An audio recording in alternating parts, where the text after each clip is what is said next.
Greetings and salutations, loyal viewers of this channel. My name is Sean, and today we got to talk about the first sit-down interview with Vice President and now current Democratic nominee Kamala Harris, of course with the VP nominee Tim Walz at her side with CNN, because despite the fact that this appeared to be set up for her to knock it out of the park, despite the fact that she had 6 weeks in order to prepare for this since the coup where she stole the nomination for Joe Biden, despite the fact that she had nothing but positive media coverage leading up to this point, she was unprepared for the most basic questions. Now, I don't want to go too crazy about this. I don't want to say that this is going to end her campaign or anything of the sort. It's just one interview, but the fact of the matter is she didn't face the media for so long that she ended up magnifying the ridiculousness of every one of her things in this interview, because she should have done this weeks ago. Now, we're going to get into it, but before we do, I want to thank everybody who supports this channel via actualjusticewarrior.com/join.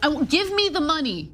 Give me the money, okay? The voters are really eager to hear what your plans are. If you are elected, what would you do on day one in the White House? So right off the top, I'm just going to tell you guys out there in the audience, I'm not going to go over each and every one of the questions that Kamala answered throughout the course of this interview, but I thought the first question, the what are you going to do day one question that was just asked by, apparently it's Donna Bash, which by the way, Kamala mispronounced, and she did it on the A, and considering she's criticizing everybody who mispronounces her name on the A as an evil white racist, I find it to be incredibly hilarious. In fact, Dana, excuse me. But yeah, point being, her answer to this day one question was horrible. Horrendous. Well, there are a number of things. I will tell you, first and foremost, one of my highest priorities is to do what we can to support and strengthen the middle class. When I look at the aspirations, the goals, the ambitions of the American people, I think that people are ready for a new way forward, in a way that generations of Americans have been fueled by hope and by optimism.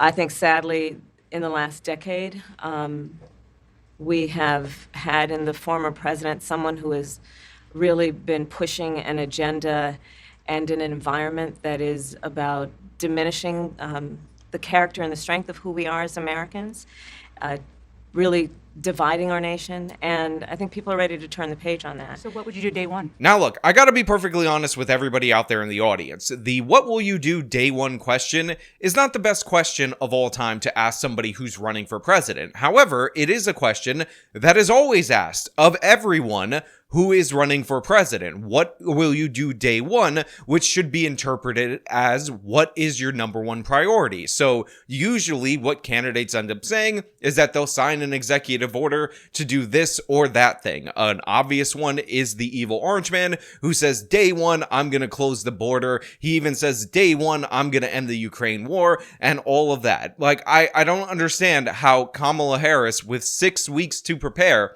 for the most obvious opening question, can't give a straight answer. And honestly, Dana Bash is flummoxed by this too, because she repeats the question to her like, hey, idiot, can you just give me an answer? Can you say, day one, I will sign an executive order protecting reproductive rights or something of the sort? Now, of course, Joe Biden is in office, so it's not exactly the same thing because Biden could presumably sign that same executive order. So you have a little bit of an issue there. But you know what? None of that substance or anything matters right now. All you have to do is say, what is your number one priority? And say, I will sign an executive order in order to ensure that this number one priority is established on day one. And I think people are ready to turn the page on that. So what would you do day one?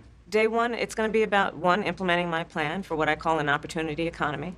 I've already laid out a number of proposals in that regard, which include what we're going to do to bring down the cost of everyday goods, what we're going to do to invest in America's small businesses, what we're going to do to invest in families, for example, extending the child tax credit to $6,000 for families for the first year of their child's life to help them buy a car seat, to help them buy baby clothes, a crib. There's the work that we're going to do that is about investing in the American family around affordable housing, a big issue in our country right now. So there are a number of things on day one. Look, I have to be perfectly honest with you guys. I watched this thing live because I figured I would have to see it, but I did not expect right out of the gate for her to immediately stumble and fall on her face. She got the easiest question that is asked to each and every person that is running for office, and she bungled it twice. 2 times she managed to mess that up. Just think about how impressive that is. All you have to do is name a policy. In fact, if you don't want to name a policy, you could say, the first thing that I'm going to do day one is no matter who the Speaker of the House is, no matter who the Senate Majority Leader is, I'm going to call them and tell them that we're going to get to work helping the American people. That is a vague, meaningless answer, and it has about the same amount of substance as what Kamala delivered about child tax credits or whatever the hell she was talking about right there. But at least it's an actual action that you can do. Not day one, I'm going to talk about what I've been emphasizing with an opportunity economy and then child tax credits so you could get a car seat. Blah, blah, blah, blah, blah. Also, and I know this is not a substantive point, but we're talking about Kamala Harris, who has no substance behind her. But why are they seated this way in this particular interview? Tim Walz is on the outer side. Kamala, who by the way is wearing all gray, very muted throughout this whole interview, including in her wardrobe, is sitting behind this table. And when they do the cut for Dana Bash and then they cut back to them, it looks like she's asking the questions to Tim Walz. Like, this framing of this particular shot makes it look like he's the candidate and she's still the vice presidential ticket. I'm just pointing this out. I'm not saying anything other than the obvious, but this does not exude strength. It exudes awkwardness. I get they wanted to be in a diner for some odd reason, but it's very dimly lit. And again, she seems separated from the action by the fact that she is quite literally separated by a table from everyone else. This is not a great strategy in terms of the image you're trying to project. And considering the Kamala Harris campaign has so far been only good at one thing, which is putting out an image for the internet.com and for the media, aided and abetted by the media, this seems like a really basic fumble. What about you? Well, I'm excited about this agenda, too. As I said, the idea of inspiring America to what can be. And I think many of these things that the vice president's proposing are things that we share in values. So she flips it to Tim Walz, who, again, should not be here. Now, the Democratic bots all over the internet.com will tell you that every presidential candidate does an interview with their VP candidate. But while that is, in fact, true, Kamala Harris hasn't done a single interview with anyone, and she brings this guy to her first one as a backup person to try to kind of kill 2 birds with 1 stone and have him deflect criticism and distract from the fact that she's underperforming in, again, a friendly interview that is taped and put forward on a friendly network like CNN. That being said, inspiring America to what can be. When I heard Walz deliver this line, I thought for a second we were going to hear the unburdened by what has been line. Inspiring America to what can be. I can imagine what can be and be unburdened by what has been. You know? What can be, unburdened by what has been. What can be, unburdened by what has been. What can be, unburdened by what has been. What can be, unburdened by what has been. What we can see, what we believe can be, unburdened by what has been. What can be, unburdened by what has been. What can be, unburdened by what has been. What can be, unburdened by what has been. What can be, unburdened by what has been. Who we can be, unburdened by who we have been. What can be, unburdened by what has been. Where we can be, unburdened by where we have been, and unburdened by where we are right now. What can be, unburdened by what has been. What can be, unburdened by what has been. What can be, unburdened by what has been. That Kamala repeats constantly in all of her different speeches. I want to get some clarity on where you stand on some key policy issues. Energy is a big one. When you were in Congress, you supported the Green New Deal.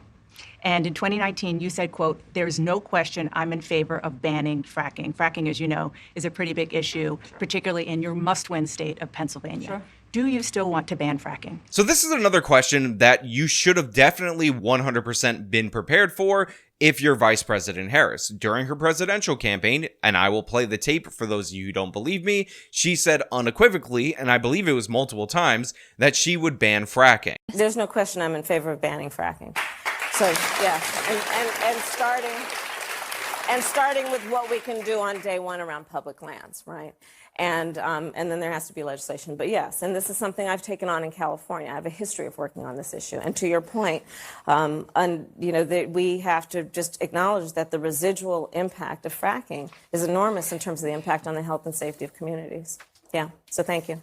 Now, of course, that is nonsense that is spat out in the Democratic primaries because Democratic primary voters hate energy, they hate natural gas, and even though it's significantly cleaner than coal, for whatever reason, they have been obsessed with the process of fracking, and therefore they want it banned. So point blank, when she was asked, she said yes, she would ban it. This was only a few years ago, again, when she was running for president. Now, since she has barely put out any policy positions, this has come up again.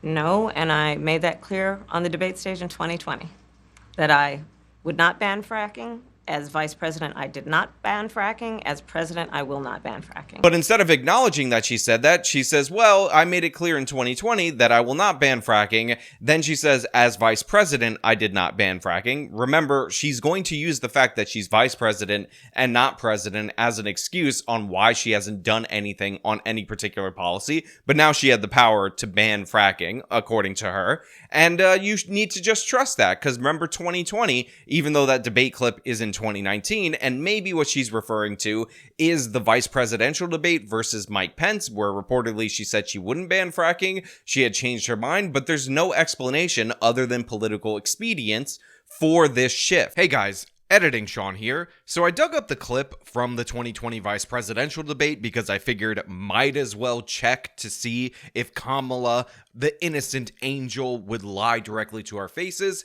and it turns out she did. In 2020, she said this: That Joe Biden will not ban fracking. That is a fact. That is a fact. That's her saying Joe Biden won't ban fracking, but remember, she replaced Joe Biden via a coup. 2019, I believe, in a town hall, you said, you were asked, would you commit to implementing a federal ban on fracking on your first day in office? And you said, there's no question, I'm in favor of banning fracking. So yes. So it changed in that campaign? In 2020, I made very clear where I stand. We are in 2024, and I've not changed that position, nor will I going forward. I kept my word, and I will keep my word. What made you change that position at the time? So I actually got to give a little bit of credit to the interviewer right here. And again, this should have been a softball, a layup, because she re-asked the question, rereads her quote to her, and then Kamala says, oh, well, I made it clear that that wasn't my position, and I kept my word. You could trust me. I haven't changed my position on that, even though we just heard the quote. And again, that's her own word that she is going against by saying that she's now in favor of fracking. What made you change that position at the time? Well, let's be clear. My values have not changed. I believe it is very important that we take seriously what we must do to guard against what is a clear crisis in terms of the climate. And to do that, we can do what we have accomplished thus far. The Inflation Reduction Act, what we have done to invest, by my calculation, over probably $1 trillion over the next 10 years, investing in a clean energy economy. What we've already done, creating over 300,000 new clean energy jobs.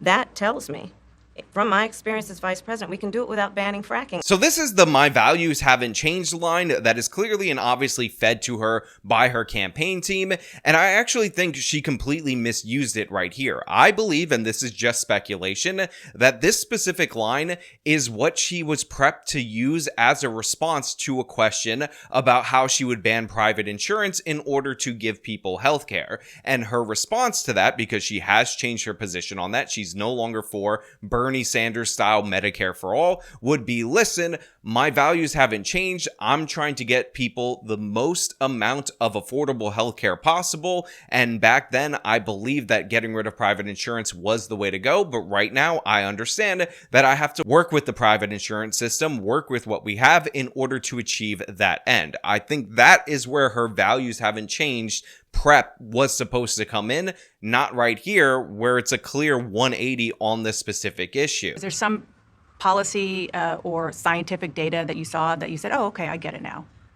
What I have seen is that we can grow and we can increase a thriving clean energy economy without banning fracking. So this is actually one of the worst moments for CNN and for Bash throughout the whole course of this interview, because she's clearly and obviously trying to feed the candidate an answer. She's saying, hey, did you see some scientific literature that maybe convinced you that fracking wasn't as bad as you thought it was back in 2019? Maybe you saw some studies that show it actually reduces carbon and it's much cleaner than coal, and that's why you changed your mind? And Kamala won't take the handout from this person because she doesn't realize what's happening, because she's told to say, my values haven't changed, even though my position changed 180 degrees. The only thing I am left with as an observer is the truth here, which is she did a 180 because she needs Pennsylvania. Period, point blank. It is that simple. Okay.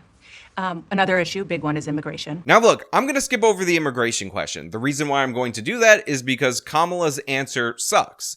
And unfortunately, there's no follow-up question. You can watch the full thing linked in the description of this video, but essentially she asked her why they didn't try to do anything about immigration for 3.5 years, and Harris answered by saying, well, we did try to do something after 3.5 years, but the evil orange man killed the bill, which should have led to a follow-up about before that. Remember when you were denying that this was even a crisis, but that follow-up never came. What I actually want to show you guys is the best answer from Harris, I believe, throughout the whole course of this interview. President Biden has tried unsuccessfully to end the war between Israel and Hamas in Gaza. He's been doing it for months and months, along with you. Would you do anything differently? For example, would you withhold some U.S. weapons shipments to Israel? That's what a lot of people on the progressive left want you to do. Let me be very clear. I am unequivocal and unwavering in my commitment to Israel's defense and its ability to defend itself. And that's not going to change. But let's take a step back. October 7, 1,200 people were massacred. Many young people who were simply attending a music festival. Women were horribly raped. As I said then, I say today, Israel has a right to defend itself. We would. And how it does so matters. Far too many innocent Palestinians have been killed. And we have got to get a deal done. We were in Doha. Mm-hmm. We have to get a deal done. This war must end. In the meantime, and we must get a deal that is about getting the hostages out. I've met with the families of the American hostages. Let's get the hostages out. Let's get the ceasefire done. But no change in policy in terms of arms and so forth. No, we have to get a deal done. Dana, we have to get a deal done. When you look at the significance of this to the families, to the people who are living in that region, a deal is not only the right thing to do to end this war, but will unlock so much of what must happen next. I remain committed since I've been on October 8 to what we must do to work toward a two-state solution, where Israel is secure, and in equal measure, the Palestinians have security and self-determination and dignity.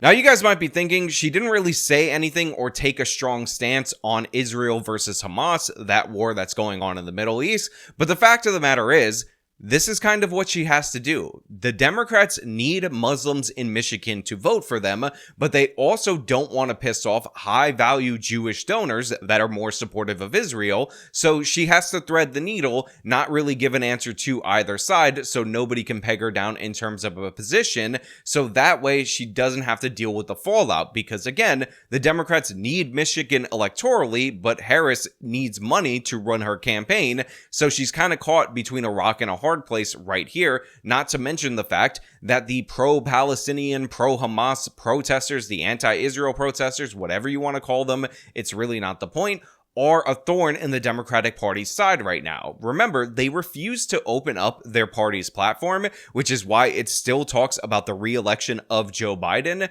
because they didn't want these people to try to have a resolution to get something anti-Israel in there, because they represent a significant portion of the Democratic base. She's hoping to paper over this issue going into Election Day and hopefully nab those Muslim voters, again, without angering the pro-Israel side. You have never interacted with him, met him face to face. That's going to change soon. But what I want to ask you about is what he said last month. He suggested that you happened to turn black recently for political purposes, questioning a core part of your identity. Yeah. Any same old tired playbook. Next question, please. That's it? That's it. So I left this part in here because I actually find it to be incredibly fascinating in terms of what it tells us about the Harris strategy. Because if you'll recall, in 2020, she ran a very race-conscious primary campaign. The environment is vital. Killmonger may have ruined and burned your field of heart-shaped herbs, but don't worry. I'm from California. I can repopulate that field with a bunch of different herbs. To the lovely people of Wakanda, I know you will make the right choice. And as always, Wakanda forever. Paid for by Kamala Harris. She even called Joe Biden an evil white racist filled with evil white racism. And I will say also that in this campaign, we've also heard, and I'm going to now direct this at Vice President Biden, I do not believe you are a racist. And I agree with you when you commit yourself to the importance of finding common ground. But I also believe, and it's personal, and I was actually it was hurtful to hear you talk about the reputations of two United States senators who built their reputations and career on the segregation of race in this country. And it was not only that, but you also worked with them to oppose busing. And, you know, there was a little girl in California who was part of the second class to integrate her public schools. And she was bused to school every day. And that little girl was me. So I will tell you that on this subject, it cannot be an intellectual debate among Democrats. We have to take it seriously. We have to act swiftly. And she has been leaning into her black identity on various campaign stops. But I think right here, her advisors are telling her to go more in the Obama direction, where they don't emphasize race and they let her surrogates call everybody evil white racists on her behalf. And I also believe that they don't want her to come off as too combative because her campaign team believes that the American people are evil and sexist, and they don't think that they would like a woman who fights back, which is kind of amazingly sexist on their end. And I actually think them further flattening out her personality can only be detrimental to her as a candidate going forward. So that strategy of the Obama thing, maybe it actually does work because they need to appeal to some white working class voters. That's why they have Tim Walz. That's why they talk up his folksiness. But her not fighting back against Orange Man, I don't think is a good strategy, because if somebody's attacking you and you don't know how to attack back from a defensive position, you just look weak. And we saw this, by the way, in the Republican primary over and over and over again, where Trump would hit people hard and they would say, I'm going to rise above this. And then they would be out of the race the next week endorsing Trump. I want to ask you a question about how you've described your service in the National Guard. You said that you carried weapons in war, but you have never deployed actually in a war zone. A campaign official said that you misspoke. Did you? Well, first of all, I'm incredibly proud. I've done 24 years of wearing the uniform of this country. Equally proud of my service in a public school classroom, whether it's Congress or the governor. My record speaks for itself, but I think people are coming to get to know me. I speak like they do. I speak candidly. I wear my emotions on my sleeves, and I speak especially passionately about our children being shot in schools and around guns. So I think people know me. They know who I am. They know where my heart is, and again, my record has been out there for over 40 years to speak for itself. This is the question related to Walz's military service, and Bash actually follows up after that lukewarm answer, which is a dodge of it, although I did give Walz credit in the beginning for dodging this question in a kind of sly way, at least in the first one. However, upon follow-up, he ended up saying that he has bad grammar, so it was just a grammatical error. And the idea that you said that you were in war. Yeah. Did you misspeak, as the campaign has said? Yeah, I said we were talking about, in this case, this was after a school shooting, the ideas of carrying these weapons of war. And my wife, the English teacher, told me my grammar is not always correct. But again, if it's not this, it's an attack on my children for showing love for me, or it's an attack on my dog. I'm not going to do that. And the one thing I'll never do is I'll never demean another member's service in any way. I never have, and I never will. No, it was a lie, a misstatement. Now, he could have said that the emotion took over, so he did misspeak. That's his campaign's official line. But for whatever reason, he has this awkward comment in there about grammar, And then he goes to what I think is a better defense, which is to attack from a defensive position, where he's like, oh, if they're not going to attack my military service, they'll start attacking my family, or they'll start attacking my dog. And that is good. You're saying they'll attack you for anything, but you have to get around and navigate your own statements better before you get to that point, and saying it's a grammatical error is just dumb. He should say that he misspoke. Again, heightened situation, school shooting, he was emotional, and all of that. That's a good excuse. It's the best one that you're going to find, even though we all know you were inflating your military service. And by the way, while I do give credit to Bash for that follow-up question, I do want to point out that there was another follow-up question that was left completely on the table, because it's not just the weapons of war thing that he used to imply that he went to do military service in a combat zone. He's also had other statements that you could have brought up, but more importantly, he actually retired from the military after knowing he was getting orders to deploy to Iraq or Afghanistan. I forget which one. And I think that would have been a good follow-up question to actually press him on. But this is what goes to show you that this is obviously still a very friendly interview, even though they can't handle basic rudimentary follow-up questions. And this is the difference between Democrats and Republicans. Democrats don't have to face a hostile media all that frequently. They can choose whether or not they're going to go on Fox News and be interviewed by conservatives. And that isolation, that I'm going to stay in my own bubble mentality, makes them weaker when it comes to actually responding to criticism or follow-up questions, because they're not expecting the media to press them even a little bit. I just one other question, because again, this is all new. This was not, however many days ago, this was not on either of your bingo cards, especially yours. You had to clarify that you had said that you and your wife used IVF, but it turned out you used a different kind of fertility in order to have children. And then when you ran for Congress in 2006, your campaign repeatedly made false statements about a 1995 arrest for drunk and reckless driving. What do you say to voters who aren't sure whether they can take you at your word? Now, look, I'm going to be perfectly honest. Whatever method of fertility treatment that Walz used in order to conceive a child, totally irrelevant. I don't think that harping on the difference between IVF and whatever he got, I already forgot it because it's so boring, I feel like I'm going to fall asleep, is going to produce any results for Republicans. But the thing that's often overlooked is that DUI arrest. Driving under the influence, very bad for political candidates. We have been taught in this country to absolutely hate drunk drivers. They're considered among the worst of the worst. I think drunk drivers, honestly, in a lot of regards, are considered worse than armed robbers to a great number of people in the American population. Now, to be clear, Walz was not baby drunk driving. He was caught going 96 miles per hour in a 55 mile per hour zone while he had a blood alcohol level of 0.128. Now, a lot of people will say the legal limit today is 0.08, but let's be clear,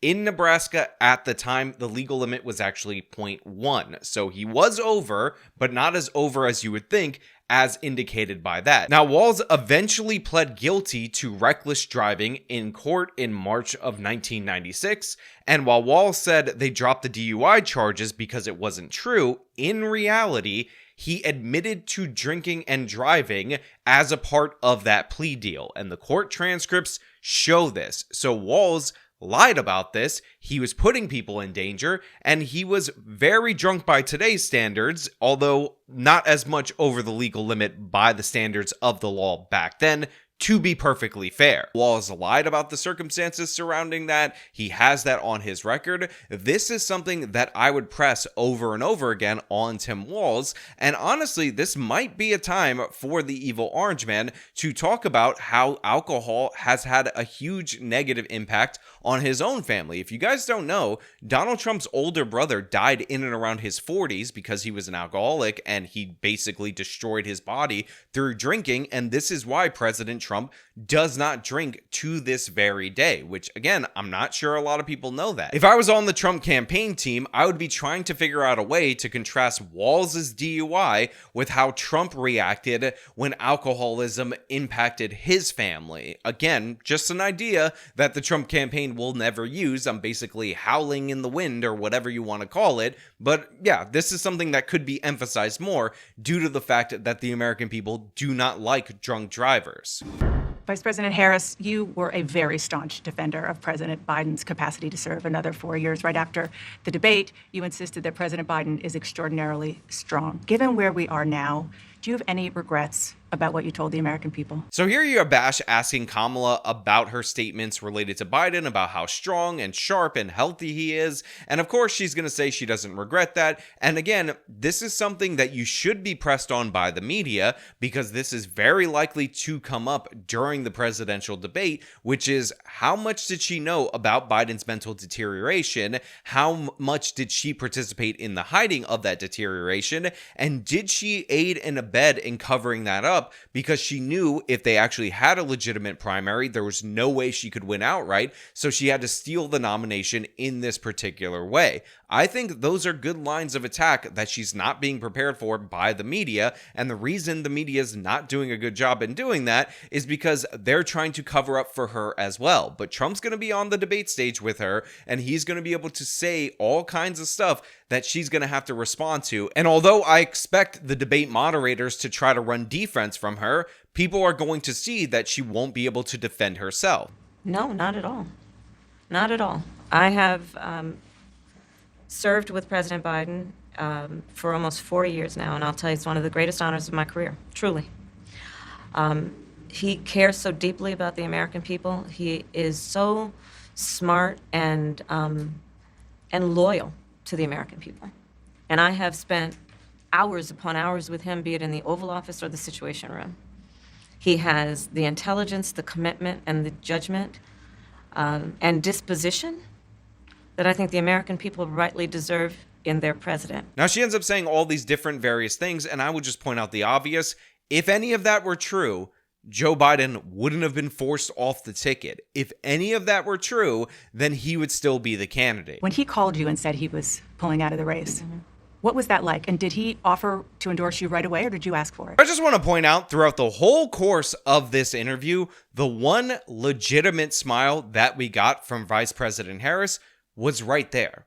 Right when Bash says, hey, remember when Joe Biden called you to tell you that the coup worked and you got the nomination? That's the only thing that she smiles about. But when she tries to think of a story, how to phrase the sequence of events, you can see a bunch of different indications of deception from her, including her looking up to the left and her starting with an irrelevant detail, which is, it was a Sunday. Again, we would all know the day or the date that this occurred. We don't need you to give us that little bit of irrelevant information that is very typical when somebody is lying. And by the way, I have added the behavioral panel to analyze this specific clip for deception, because I definitely want to get their view on this. So if you guys could do me a favor and make sure that they check this out, make sure that they review this, because obviously they're experts, I'm just speculating, but to me, even a layman knows that this story is nonsense. It was a Sunday, so here, I'll give you a little too much information. Go for it. There's no such thing, Madam Vice President.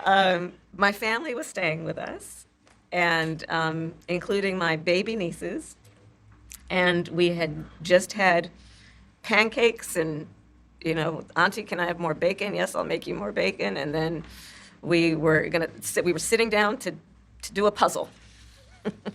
I mean, honestly, who believes this?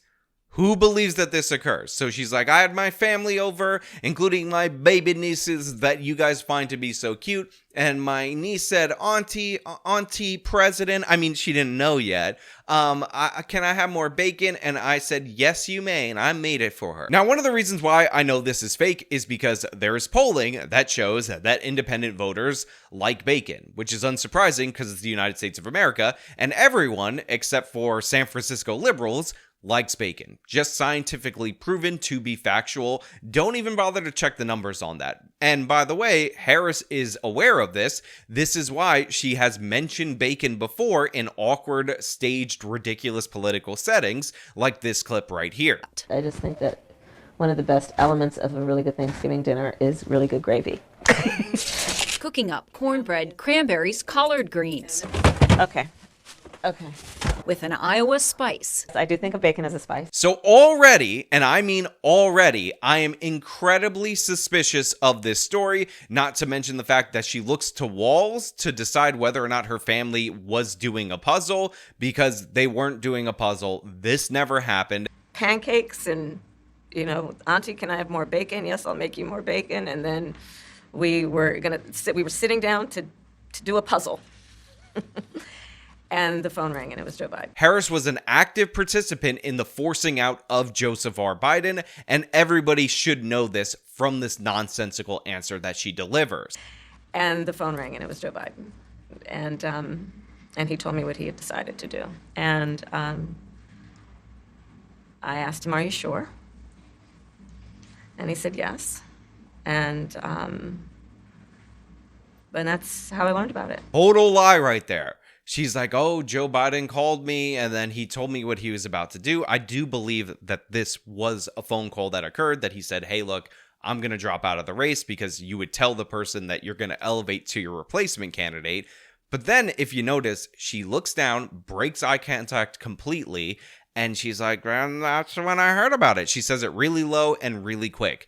I believe, based on the fact that I am a fan of body language analysis and all the things that indicate deception, that she is clearly and obviously lying there. And by the way, she's clearly and obviously lying there. We have multiple reports that she was an active participant in the coup against Joe Biden, and the fact that she can't even deliver the lie well, to me, is a big indicator that those reports are in fact true.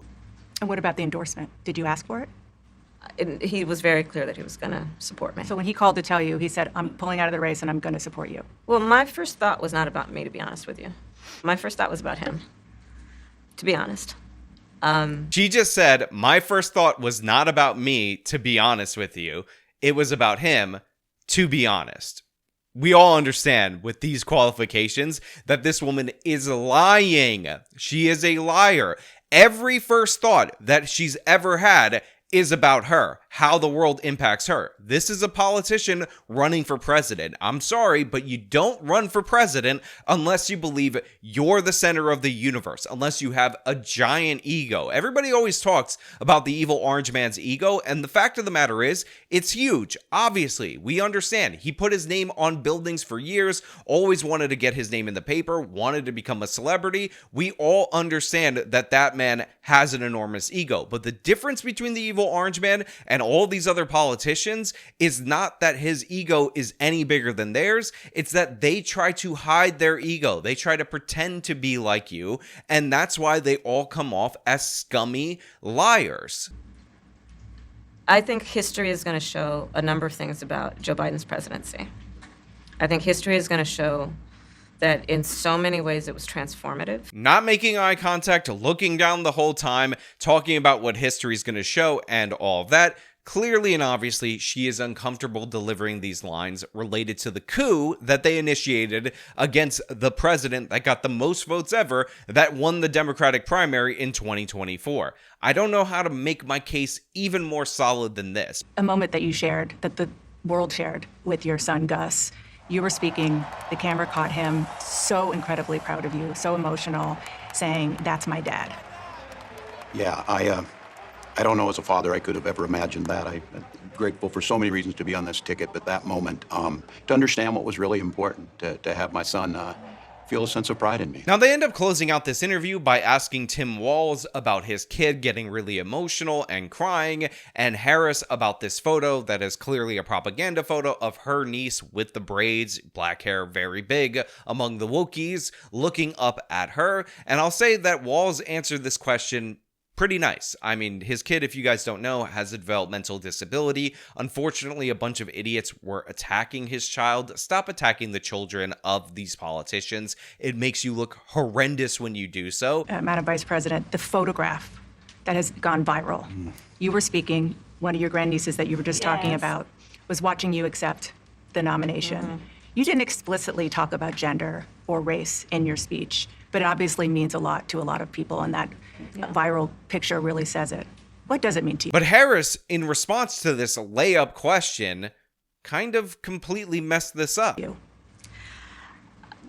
know, I am running because I believe that I am the best person to do this job at this moment, for all Americans, regardless of race and gender. Right here, we have some of the Obama strategy where it's not about race or anything like that. But notice how when she says she's running for all Americans, she's nodding her head no. And when she says it's not about race and gender, she is also nodding her head no, because her whole campaign is clearly and obviously about race and gender. Everybody can see that. And obviously, this is the kind of person, San Francisco elitist, who is not a fan of all Americans or even most Americans. This is an elitist through and through.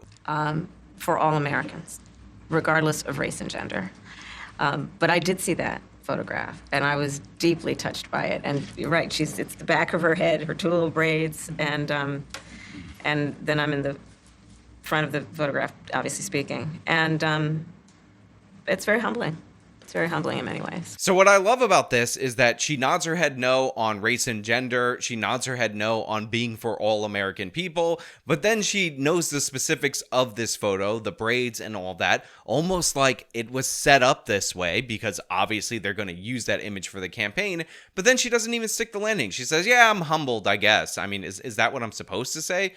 Kamala, this is your family. These are the people that were asking you for more bacon, and you're like, oh, I'm such a good auntie. I'll give you more bacon, little girl, because I love you, because I'm a good auntie. And you can't even sink this shot. You can't even nail this layup. It's a slam dunk. Walz is holding you up. He just gave a pretty good answer about his kid and what it means to him from his actual human emotions, but you don't appear to feel any of those. So you're like, I'm supposed to say I'm humbled in this situation, Dana. I am, in fact, humbled by this.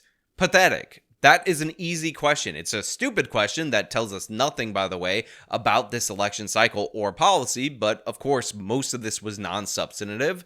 But yeah, you should do a little better right here. Like, how about this? I'm running to be the president of all Americans. I believe I'm the most qualified for the job, and it's not about race and gender for me. But I understand to a lot of little girls growing up in this country, when they see me, they don't only see a candidate, they see a symbol of something that they believe in at their core, and that photo represents that these children, not even realizing all the implications around me being the candidate, feel it in their bones, and I do want to represent that feeling for them, as well as that feeling for all Americans. Look at that. I don't even believe in any of this woke nonsense, but I can still deliver an answer better in that regard than the lady who's running an entire campaign fueled by the woke nonsense. I mean, come on, guys. What are you doing? And for those of you who say I am unfair and whatnot, and I'm biased and all that, I just dropped sage advice for the vice president on how to answer that question, because she fumbled and bumbled it, and it was embarrassing in every possible way. But I want to know what you guys think about this whole interview. I want to know if you thought I was too nitpicky, or she was really good, or if you buy into the fact that it's not really going to kill her campaign, but she bungled it. Leave those thoughts down in the comments below, and as I said, if you like this video, then show them by leaving a like, subscribe for more content, follow me on my social medias, support me via the support links in the description of this video. This has been me talking about the first interview with the current Democratic nominee, where she needed her backup security blanket Walz. Till next time.